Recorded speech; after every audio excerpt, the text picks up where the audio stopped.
Dear student, आज की इस वीडियो में हम दो चर वाले रैखिक समीकरणों के बारे में जानेंगे। इनको ग्राफ पर निरूपित करना सीखेंगे, कैसे इनका ग्राफ बनाया जाता है। बिल्कुल पॉइंट टू पॉइंट एक एक चीज़ मैं आपको बहुत आराम से समझाऊंगा। तो आपसे रिक्वेस्ट है, वीडियो को कंप्लीट देखिएगा ताकि आपको हर एक चीज़ बिल्कुल अच्छे से समझ में आ सके। तो हम स्टार्ट कर रहे हैं आज से कक्षा 10 गणित अध्याय 3 दो चर वाले रैखिक समीकरण युग्म। आपने पिछले अध्याय में पढ़ा बहुपद और इस अध्याय में पढ़ रहे हैं हम समीकरण। तो सबसे पहले आपको पता होना चाहिए कि बहुपद और समीकरण में अंतर क्या होता है। ठीक है, तो देखिए बहुपद क्या होता है। जैसे आप यहाँ पर देख रहे हैं कि 5x प्लस 2 ये हमारा बहुपद है, और आप इस तरफ देखेंगे तो यहाँ पर लिखा हुआ है 5x plus 2 is equal to 0।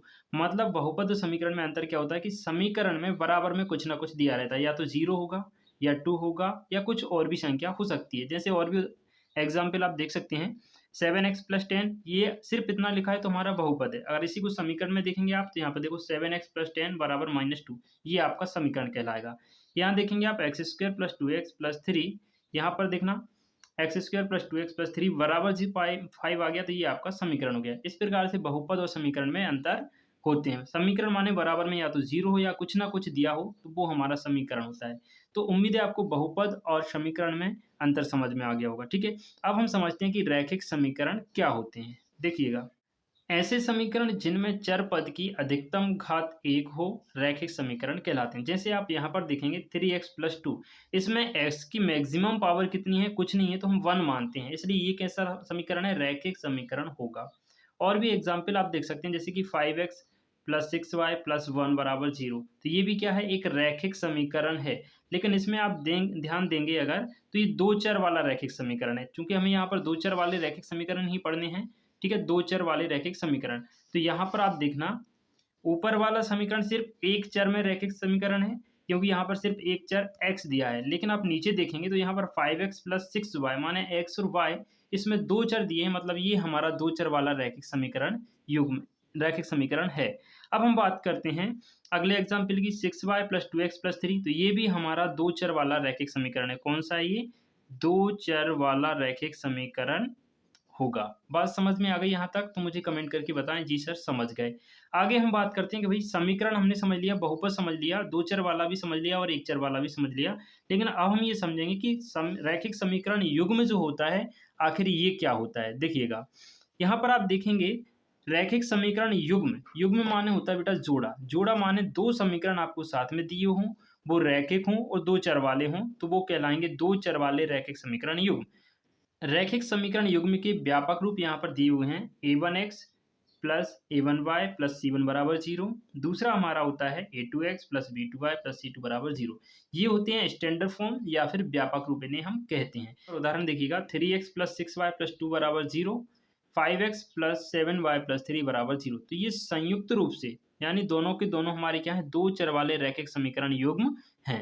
तो उम्मीद है यहाँ तक ये सारी चीजें आपको क्लियर हो गई होंगी। ठीक है जी, चलिए अब हम आगे बढ़ते हैं और प्रश्नावली 3.1 के क्वेश्चंस को करते हैं, जिसमें आप सीखेंगे ग्राफ कैसे बनाते हैं और समीकरणों को ग्राफीय विधि से कैसे निरूपित किया जाता है। प्रश्नावली 3.1 प्रश्न क्रमांक फर्स्ट। आफ्ताब अपनी पुत्री से कहता है, 7 वर्ष पूर्व मैं तुमसे 7 गुनी आयु का था, अब से 3 वर्ष बाद मैं तुमसे केवल 3 गुनी आयु का रह जाऊंगा। इस स्थिति को बीजगणितीय एवं ग्राफीय रूपों में व्यक्त कीजिए। पहले हमको बीजगणितीय रूपों में व्यक्त करना है, फिर हमें ग्राफीय रूप में निरूपित करना है। तो मैं आपको बता देता हूं पहले बीजगणितीय रूप क्या होता है और ग्राफीय रूप क्या होता है। ठीक है जी, तो यहाँ पर अभी हमने जो उदाहरण देखे थे ना रैखिक समीकरण युग्म के, ये जो आप देख रहे हैं दो समीकरण, यही हमारा बीजीय रूप होता है। ये कौन से समीकरण होते हैं, हमारे बीजीय समीकरण होते हैं, या फिर यही इनका बीजीय निरूपण कहलाता है। ग्राफीय निरूपण अभी हम आगे चल के देखेंगे, मैं आपको ग्राफ बताऊंगा, ग्राफ बनाना भी सिखाऊंगा, कैसे हम ग्राफीय विधि से समीकरणों को हल करते हैं या किस प्रकार से ग्राफ पर समीकरणों को निरूपित करते हैं। ठीक है, तो आइए सर्वप्रथम हम इस प्रश्न को सॉल्व करते हैं। सबसे पहले हम मान लेंगे, माना आफ़्ताब की वर्तमान आयु, आफ़्ताब की वर्तमान आयु कितनी दी गई है, कुछ नहीं दी, तो हमने मान लिया x वर्ष। ठीक है, वर्तमान और यहाँ पर आप आयु और लिख लेना, क्लियर, आयु और लिख लेना, तो वर्तमान आयु x वर्ष हो गई।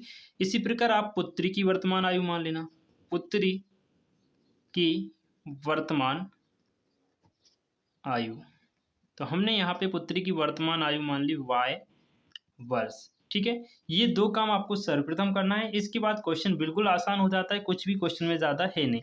देखिएगा, अब वो ये बोला कि 7 वर्ष पूर्व मैं तुमसे 7 गुनी आयु का था। तो पहले तो 7 वर्ष पहले हम दोनों की आयु निकाल लेते हैं। ठीक है, आप एक हेडिंग डालिएगा 7 वर्ष पूर्व। ठीक है, देखो 7 वर्ष पूर्व जो आफ़ताब था, आफ़ताब की आयु कितनी होगी? अभी भैया उसकी आयु है x वर्ष, 7 वर्ष पहले कितनी हो जाएगी? x माइनस 7 हो जाएगी। ठीक है, अभी अगर हम देखें तो जो पुत्री है आफ़ताब की, उसकी आयु कितनी है? y वर्ष, 7 वर्ष पहले की बात करें तो y माइनस 7 हो जाएगी। ठीक है, अब यहाँ पर देखना प्रश्न में क्या कहा उसने, हम लिखेंगे प्रश्नानुसार। प्रश्न में बोल रहा है कि 7 वर्ष पूर्व मैं तुमसे 7 गुनी आयु का था। माने कि 7 वर्ष पूर्व जो आफ़ताब की आयु थी, वो किसके बराबर थी? उसकी जो पुत्री की आयु थी y माइनस 7, इससे 7 गुनी थी। तो हमने इसमें किसका गुणा कर दिया? 7 का गुणा कर दिया। उम्मीद है यहाँ तक आपको कोई दिक्कत नहीं होगी। ठीक है, अब हम इनको हल कर लेंगे। तो यहाँ से हमारा हो जाएगा x माइनस 7, यहाँ 7 का y में मल्टीप्लाई होगा 7y माइनस का 7 7 49 हो जाएगा। इसको हल करेंगे तो ये x माइनस का 7y हो जाएगा। 7y को इधर ले आए, माइनस के 49 को इधर ले आए, तो ये माइनस 7 और प्लस का हो गया 49, बराबर में क्या आ गया? 0 आ गया। तो यहाँ से देखना x माइनस 7y प्लस का कितना बचा? 42 बचा हमारे पास, बराबर में 0। इसको डाल दिया हमने समीकरण 1। अब फिर से हम देखते हैं, प्रश्न में कह रहा था कि 3 वर्ष बाद मैं तुमसे सिर्फ 3 गुनी आयु का रह जाऊंगा। ठीक है, तो हम लिखेंगे 3 वर्ष बाद। 3 वर्ष बाद, 3 वर्ष बाद देखना आफ़ताब की क्या हालत होगी या क्या आयु होगी। तो आफ़ताब की जो आयु होगी कितनी हो जाएगी? x प्लस 3 हो जाएगी। और अगर हम पुत्री की बात करें तो पुत्री की आयु हो जाएगी y प्लस 3। अब देखना 3 वर्ष बाद बोल रहा था कि जो मेरी आयु है तुम्हारी आयु की 3 गुनी की रह जाएगी। मतलब आफ़ताब की आयु जो है 3 वर्ष बाद, उसकी पुत्री की आयु y प्लस 3 इसकी कितनी गुना हो जाएगी? 3 गुना। तो हमने 3 का गुणा कर दिया। इसको हल करेंगे तो ये हो जाएगा x प्लस 3 बराबर 3y प्लस का 9। इन दोनों को इधर ले आएंगे तो ये हो जाएगा x प्लस 3 माइनस का 3y माइनस का 9 बराबर 0। इसको हम हल कर देंगे तो ये आ जाएगा हमारे पास x माइनस का 3y, इसमें से इसको घटा देंगे तो माइनस का 6 बराबर में 0। ये हो गया हमारा समीकरण नंबर 2। यहाँ से हमारे पास 2 समीकरण आ गए, और जो 2 समीकरण आए हैं यही हमारा बीजीय रूप है। क्या है? यही बीजीय रूप है। तो आप लिख देना बीजीय निरूपण। बीजीय निरूपण, देखिएगा बीजीय निरूपण क्या हो गया? मतलब जो हमारे समीकरण आए हैं x माइनस 7y प्लस का 42 is equal to 0, x minus 3y minus का 6 इज इक्वल टू 0। ये तो हो गया भाई आपका पहला आंसर, यानी बीजीय रूप में समीकरण व्यक्त हो गए। अब हमको क्या करना है? अब हमको इनको ग्राफीय रूप में व्यक्त करना है। तो सबसे पहले हम इनसे x और y के मान निकालेंगे, फिर हम इनको ग्राफ पे दर्शाएंगे। ठीक है, तो यहाँ तक चाहें तो आप इस प्रश्न का पूरा स्क्रीनशॉट ले लें स्टार्टिंग से। ठीक है जी, ये पूरा का पूरा क्वेश्चन मैंने आपको दिखा दिया। चलिए आगे बढ़ें। अब हम करेंगे इनका ग्राफीय निरूपण। तो हमने जो 2 समीकरण बनाए थे उनको हमने यहाँ लिख लिया है। अब देखेंगे हम इनका ग्राफीय निरूपण। तो हम हेडिंग डाल लेते हैं ग्राफीय निरूपण। देखिए सबसे पहले समीकरण 1 से या तो x के बराबर में समीकरण 1 को करिए या फिर y के बराबर में। तो हम इसको y के बराबर में कर लेते हैं। हमारे पास दिया है x माइनस का 7y प्लस का 42 बराबर में 0। तो x प्लस 42 हमने यहीं छोड़ा, माइनस का 7y इधर ले गए तो ये प्लस का हो गया। ठीक है, x प्लस 42 अपॉन में 7 बराबर में कितना आ गया? y। या हम लिख सकते हैं y बराबर में हो गया हमारे पास x प्लस 42 अपॉन 7। ठीक है, यहाँ तक समझ में आया। अब आपको यहाँ से मेन काम करना है। यहाँ आपको बिल्कुल भी ध्यान नहीं भटकाना, ध्यान से समझना है, क्योंकि यहीं पर सारा खेल है। देखिएगा, अब आप सभी जानते हैं कि 2 चर वाले रैखिक समीकरणों के अनंत अनेक हल होते हैं। मैंने आपको 9th क्लास में भी बताया, पहले भी मैंने आपको बताया हुआ है। ठीक है, देखिएगा, तो यहाँ पर आपको x का ऐसा मान रखना है कि यहाँ पर छोटी वैल्यू आए। आप x का मान कुछ भी ले सकते हैं अपने मन से, लेकिन मैं चाहता हूँ आप x का, यहाँ पर 42 है तो x का मान आपको ऐसे रखना है ताकि यहाँ पर छोटा मान प्राप्त हो। अगर x का मान आप 0 रख दोगे तो 7 का भाग 42 में जाएगा, y का मान 6 आ जाएगा, चलेगा। ठीक है, अब अगर आप यहाँ पर x का मान 100 रख दोगे तो 142 हो जाएगा, फिर हम 7 का भाग देंगे तो बहुत ज़्यादा हो जाएगा। तो हमको छोटी वैल्यू चाहिए। तो हम सबसे पहले क्या कर रहे हैं, x बराबर 0 पर देखना x बराबर 0 पर y बराबर देखना कितना हो जाएगा, 0 प्लस 42/7 बराबर में कितना आ जाएगा, 6 आ जाएगा। तो एक बार हमने x का मान 0 रखा, y का मान कितना आ गया, 6 आ गया। दोबारा से हम x का मान रख देते हैं 7। x बराबर कितना रख रहे हैं हम, 7। ठीक है, आप कुछ और भी रख सकते हैं, लेकिन अगर आप 7 रखेंगे तो ज़्यादा आसान होगा, y का मान भी छोटा आ जाएगा। देखना y बराबर हो जाएगा 7 प्लस 42/7, ये हो जाएगा हमारा 49/7 और इससे डिवाइड होगी, आंसर कितना जाएगा, 7। अब आपको दो टेबल बनानी है बढ़िया सी, तो हम यहाँ पर टेबल बना लेते हैं। देखिएगा, एक टेबल हमने बनाई, इस तरीके से आपको एक टेबल बनानी है। यहाँ पर x लिखना है, यहाँ पर y। देखना x का मान आपने कितना रखा, 0 रखा, तो यहाँ लिखेंगे 0। x का मान 0 रखा तब y का मान कितना आया, 6 आया, तो यहाँ आप लिखेंगे 6। ठीक है, इसके बाद x का मान आपने रखा 7, तो y का मान भी कितना आया, 7। तो x की जगह आप रखेंगे 7, y की जगह भी आप कितना रखेंगे, 7। उम्मीद है यहाँ तक आपको कोई दिक्कत नहीं है। तो ये हमारी हो गई टेबल नंबर फर्स्ट। ठीक है, चाहे तो आप डाल सकते हैं फर्स्ट, ना भी डालें तो कोई दिक्कत नहीं। एक और आपको ऐसी ही टेबल बनानी है, हम पहले ही बना लेते हैं। ठीक है, देखिएगा, ये हमने एक और टेबल यहाँ पर तैयार कर ली। अब हमें समीकरण 2 से हल करना है। सेम टू सेम प्रक्रिया समीकरण 2 में रखेंगे। ठीक है, देखिएगा, समीकरण 2 को हम लिख लेते हैं। हमारे पास क्या था, x माइनस का 3y माइनस का 6 बराबर 0। तो यहाँ से हमने क्या किया, x माइनस 6 यहीं रहा, 3y हमारा इधर इधर जाके प्लस का हो गया। ठीक है, इसके बाद x माइनस 6 अपॉन में आ गया 3, बराबर में बचा y, या y बराबर में हो गया हमारा x माइनस 6 अपॉन में 3। ठीक है, तो अब यहाँ पर आपको x का कुछ मान रखना है, तो y का मान निकलेगा।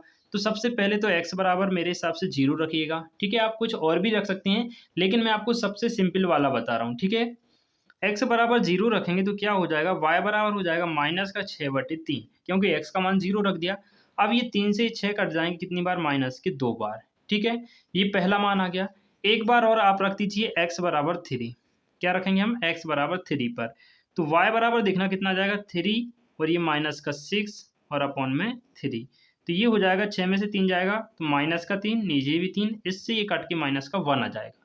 यहाँ तक कहानी समझ में आ गई।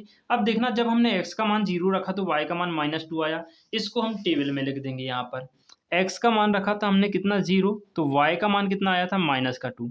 फिर हमने रखा x का मान भैया 3। यहाँ पर आप देखना x का मान हमने कितना रखा, 3, y का मान कितना आया, -1। इसको हम फिर से टेबल में लिख लेंगे। यहाँ पर देखिएगा, x का मान 3, y का मान आया -1।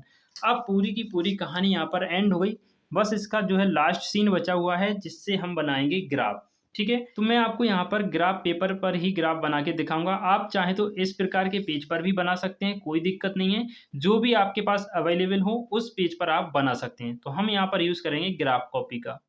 सो भाई, हमने यहाँ पर ग्राफ कॉपी ले ली है और ये आप देख सकते हैं, इसको हम बोलते हैं ग्राफ। ये और यहाँ पर लाइनें मैंने पहले से खींच कर रखी हुई हैं। तो एक लाइन हमने ऊपर से नीचे की ओर खींची है और एक हमने दाएं से वाई की ओर खींची हुई है। ठीक है, जस्ट बीचों बीच हमने एक पॉइंट लिया हुआ है। फटाफट से हम इनमें नंबरिंग कर लेते हैं। आप सभी जानते हैं, यहाँ पर होता है हमारा 0, 1, 2, 3, 4। इस तरीके से हम सारे पेजेस की नंबरिंग कर लेंगे। ठीक है, इधर आप जानते हैं हमारी माइनस वाली होती हैं, तो -1, -2। ये जो आड़ी लाइन आप देख रहे हैं, ये हमारा एक्स अक्ष होता है, और जो ऊपर से नीचे की ओर होता है ये हमारा वाई अक्ष होता है। यहाँ पर आप देख भी सकते हैं, ये हमारा कौन सा अक्ष है, वाई अक्ष। ऊपर की ओर हम वाई वाले अक्ष पर प्लस वाली संख्या लिखेंगे, यहाँ पर प्लस वाली संख्या है। नीचे की ओर वाई वाले अक्ष पर हम माइनस की संख्याएं, और एक्स अक्ष पर वाई तरफ भी हम क्या लिखेंगे, माइनस वाली संख्याएं। तो फटाफट से हम लिख लेते हैं। सो स्टूडेंट, हमने यहाँ पर पूरा ग्राफ रेडी कर लिया है, इस पर नंबरिंग भी डाली है। अब हमको रेखाएं खींचनी है, तो उसके लिए हमें ज़रूरत पड़ेगी, जो हमने टेबल्स बनाई थी उनकी। तो हम यहाँ पर टेबल को लेके आते हैं। देखिएगा, हमारे पास जो टेबल थी, इसमें देखना x का मान 0, 6, यानी पहला बिंदु आया था हमारा 0,6, इसको हमने a नाम दे दिया। दूसरा बिंदु आया हमारा 7,7। ठीक है, पहली वाली टेबल से। दूसरी वाली जो रेखा थी उससे क्या क्या मान आया हमारे पास, इसको हमने c नाम दे दिया, है ना। 0,-2 आया हमारे पास, और d नाम दे दिया इस वाले को, तो 3,-1 आया। अब आपको देखना है कि 0,6 बिंदु कहाँ पर होगा ग्राफ में। ठीक है, देखना 0,6, तो x अक्ष का 0 तो ये है, y अक्ष का 6 कहाँ है, ये है। तो हम ऐसे जाएंगे इस तरफ ऊपर, और ये हो गया हमारा कौन सा बिंदु, 0,6, इसको हमने नाम दे दिया a। बात क्लियर हुई। दूसरा बिंदु हमारे पास है 7,7 दोनों प्लस प्लस के हैं तो प्रथम चतुर्थांश में आएंगे। तो हम यहाँ पर देखते हैं, यहाँ पर देखेंगे आप, ये आपका एक्स अक्ष का, वाई अक्ष का 7 है, और यहाँ पे आप देखेंगे तो ये आपका एक्स अक्ष का 7 है। दोनों को अगर आप देखेंगे तो यहाँ पर दोनों मिलेंगे, इसको यहाँ से बढ़ाएंगे और इसको यहाँ से बढ़ाएंगे तो यहाँ पर दोनों मिल जाएंगे। यानी ये जो पॉइंट है हमारा, ये है हमारा 7,7, इसका नाम दे दिया हमने V। अब आपको कुछ नहीं करना, इन दोनों पॉइंट को मिलाते हुए एक लाइन खींच देनी है। तो चलिए फटाफट से मैं आपको लाइन खींच के दिखाता हूँ। ये हमने लाइन खींच दी और इस पर ऐसे एरो भी हमने लगा दिए। एरो का मतलब ये होता है कि ये लाइन आप कितनी भी लंबी खींच सकते हैं। अब जो लाइन है ये कौन से समीकरण से बनी हुई है, तो मैं आपको दिखाता हूँ कि फर्स्ट समीकरण की लाइन है। फर्स्ट समीकरण से हमने ये वाली टेबल बनाई थी, तो फर्स्ट समीकरण को इस लाइन के ऊपर लिख देना है। फर्स्ट समीकरण था हमारा x-7y प्लस का 42 इज इक्वल टू 0। ठीक है, अब हम देखते हैं सेकेंड वाली टेबल। तो यहाँ पे देखिएगा सेकेंड वाली टेबल ये है और इसके बिंदु है 0,-2 और 3,-1। तो 0,-2 को हम ग्राफ पर ढूंढते हैं। देखिएगा हमारा एक्स अक्ष का 0 ये है और माइनस का 2 देखना है, लेकिन हमें वाई अक्ष का, तो ये हमारा वाई अक्ष का है। ठीक है, तो यहाँ पर होगा पहला बिंदु। ठीक है, दूसरा देखेंगे हम 3,-1। अब यहाँ पे आप कंफ्यूज नहीं होना, ये जो पहला मान होता है ना वो एक्स अक्ष का होता है, दूसरा मान होता है वाई अक्ष का। हर बिंदु में पहला मान एक्स अक्ष का, दूसरा मान वाई अक्ष का होता है। तो 3 एक्स अक्ष पे देखेंगे और -1 वाई अक्ष पे। ठीक है, तो यहाँ पे हम देखते हैं 1 2 3 एक्स अक्ष पर 3 ये है और यहाँ से -1 वाई अक्ष पर यहाँ है। तो दोनों को अगर हम इसको यहाँ बढ़ाएंगे तो ये यहाँ मिलेगा और इसको यहाँ बढ़ाएंगे तो यहाँ मिलेगा।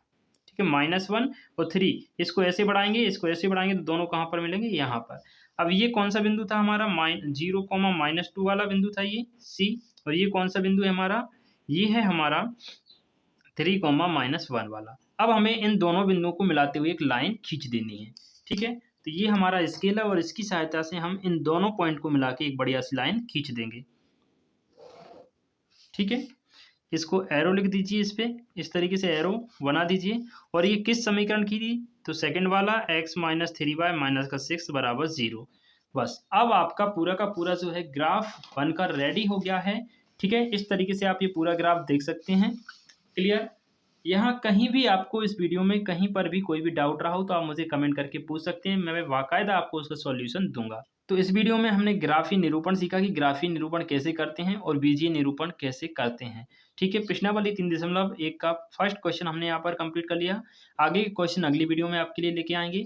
आप हमें कमेंट करके ज़रूर बताइए आप इस वीडियो से ग्राफ बनाना सीखे या फिर नहीं, कहाँ पर आपको कोई दिक्कत है, ये भी आप हमें कमेंट कर बता सकते हैं। चलिए मिलते हैं आपसे नेक्स्ट वीडियो में। खुश रहिएगा, मस्त रहिए। जय हिंद।